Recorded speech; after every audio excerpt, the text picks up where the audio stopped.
So yun nga guys, welcome to my vlog na naman. So nandito tayo ngayon sa Talipapa.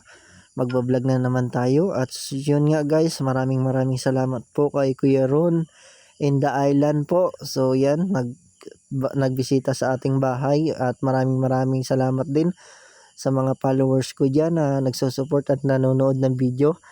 So yan nga guys, at may mga hipon po dito sa Talipapa. Mayroong danggit po. So 150 po yung kilo niya ng danggit po. Malalaki na rin po.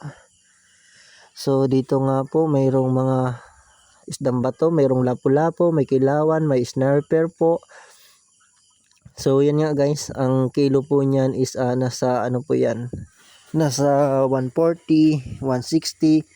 Nakadepende po yan sa bintahan din po yan nila, nag-a-adjust din po yan sila sa presyo po. Hindi maintain po yan yung mga presyohan na yan. So dito sa kabilang pisto may mga daing. So nagdaing na po yung ibang may mga pisto dito.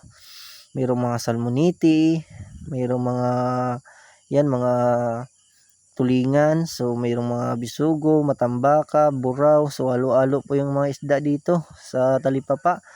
So yan naman po ay huli ng lambatan po yan. So dito sa kabilang pwesto ganun din, may mga buraw, may mga mangudlong.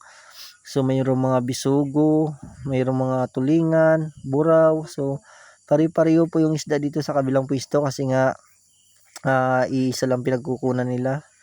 So kumbaga lambatan lang din po. At yun na lang guys, at maraming salamat po. Yan po yung aking update ngayon sa Talipapa.